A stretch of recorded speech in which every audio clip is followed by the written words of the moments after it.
Strong and independent women finally got the chance to put their money where their mouths were and failed miserably in the process. We've got a video for you here today from Men Only titled Section 8 Women Are Being Evicted and Left Homeless. Let's jump right into it. 14-day eviction, non-curable, on a Section 8 voucher due to clutter. Let's talk about it.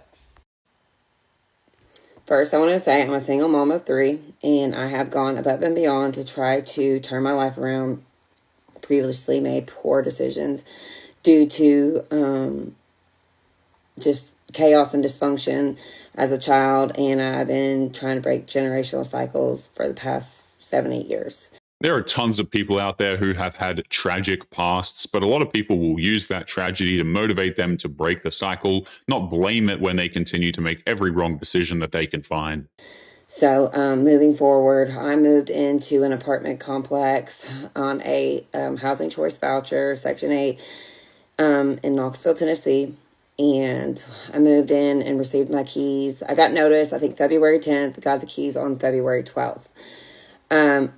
Because I have created these boundaries between myself and my family, I honestly have nobody. I literally have nobody but a handful of people, and those handful of people have jobs and were only able to help me move at certain times due to their job. Her story isn't off to a good start. She got affordable housing and then immediately starts blaming everybody who wasn't able to help her move. That's not breaking generational trauma, that's buying into it.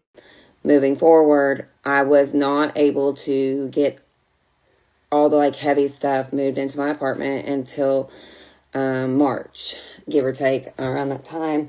So I had purchased moving bags, totes, duffel bags, a lot of them.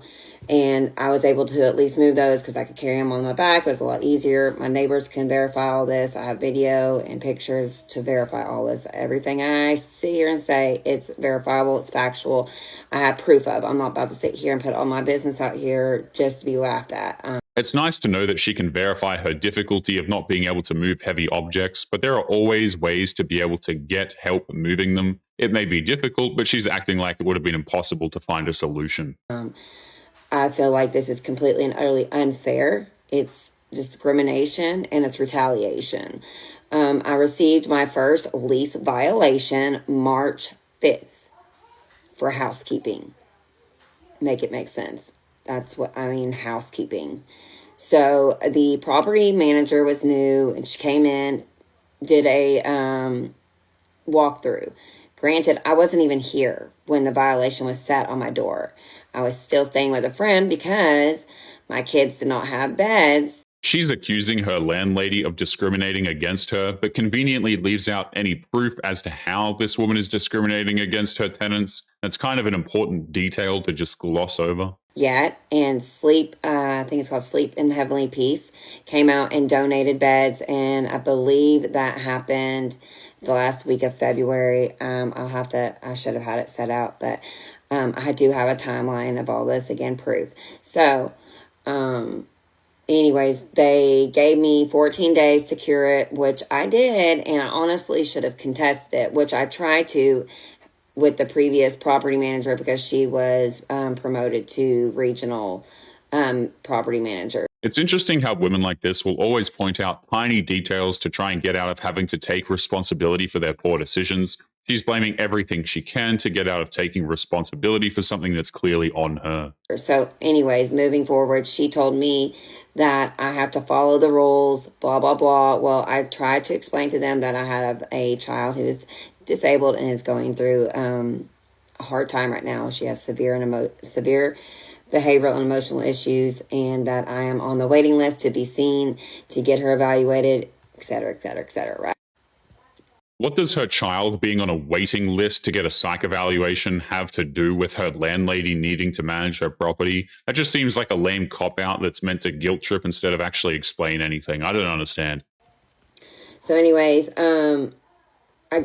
we went through all that. They came back and did their inspection. I guess whatever. I had everything cleaned up. Thank God.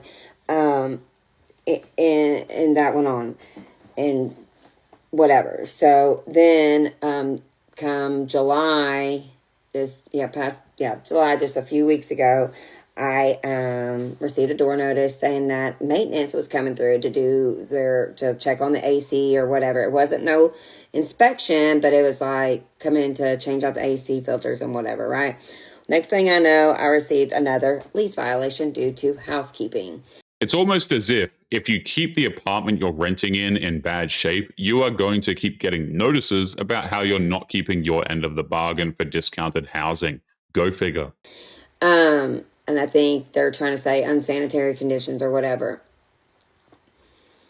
And don't get me wrong, my room wasn't a hot mess because I was going through all of our clothes and trying to organize and get ready for school and trying to see what sizes fit, whatever. Yes, it was cluttered. Again, I was homeless before this.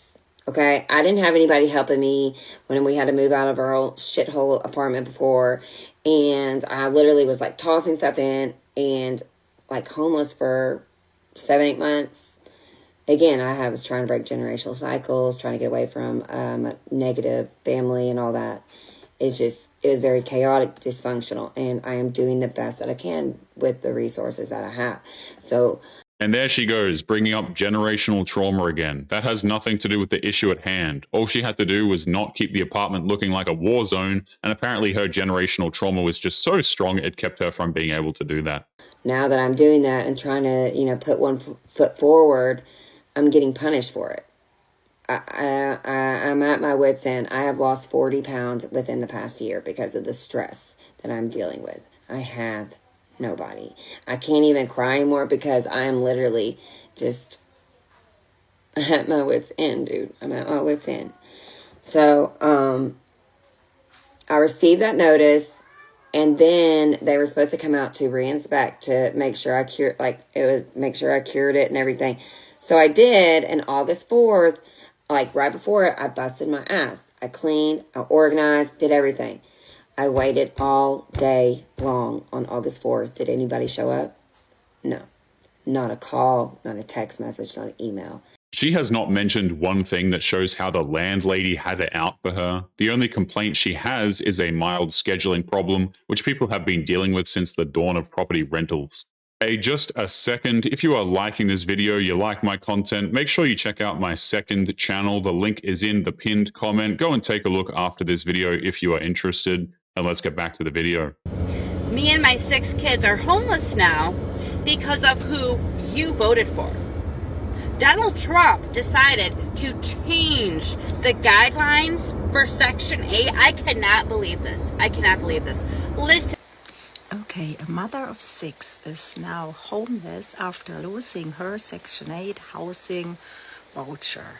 So she is angry about the changes, but the reality of her story shows exactly why the reform is needed. She has 6 children to care for, right? But she has not been working. Instead, she relied entirely on government aid to cover her rent. If that woman truly cared for her kids, she would be working as hard as she could to support them, not getting angry that the government took away her free ride. It really does show where her priorities lie as a mother. Now that the program is being tightened under President Trump's guidelines, her safety net is gone. And she's faced with the responsibility she avoided for years and years and years, providing for her family through work.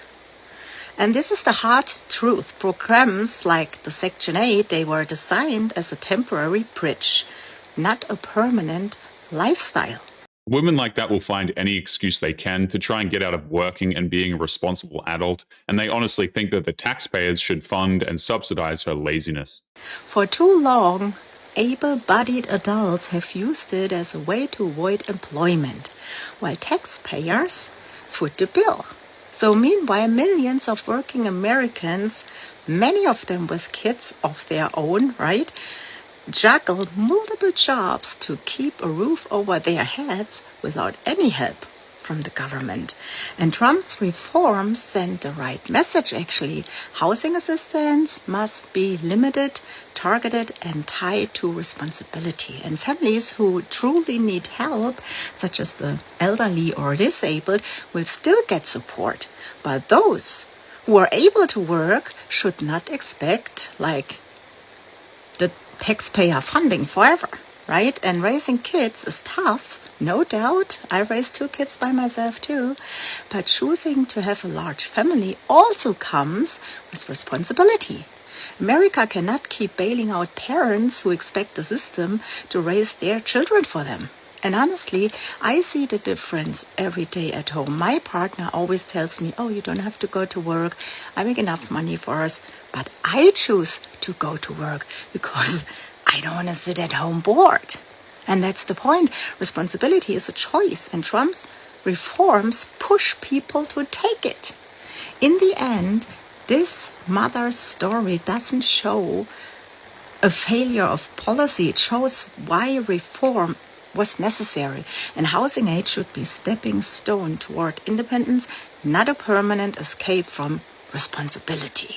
People who abuse these programs just show how entitled they truly are. They make up terrible decisions, endanger lives around them, they contribute nothing, and then expect that very same society to turn around and give them everything they want on a silver platter with no questions asked. Okay, since I have a lot of people sending me awful messages, thinking that they know anything about me, you don't even know me as a person. So what makes you think you can come for me in this way? Okay? Y'all are telling me that I'm wrong for not working and being lazy, right? And living off public assistance. I'm the one that's playing things smart, if you think about it, because I don't have to stand in the heat all day or work an outside job or do something that I don't like to do for 40 plus hours a week. And I'm still able to collect benefits, and no one is interfering with that. She's able-bodied and capable of working. She just chooses not to. She has no problem openly abusing the system, just so long as she gets what she wants. That's not smart, that's just lazy and entitled. So why would I go and work? Why would I go and do something that I don't want to do, right? Like, even if I have to only work 15 hours a week, I'm not going to do it just so I can get my $2,900 in food stamps each month? No, thank you. That's for the people who want to live a stressful life, okay? Not me. I will not stress myself out like that.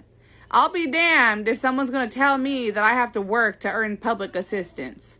She should be working in order to provide a safe and stable life for her own child, but she clearly refuses to do that. She wants to get paid to do nothing, and she's using her kid to make that happen instead of trying to provide a better life for her own child. But anyway, guys, we're going to be leaving today's episode there. As always, don't forget to subscribe to the channel if you are new here. Drop a comment, and I will see you all in the next one. Make sure you take care of yourselves.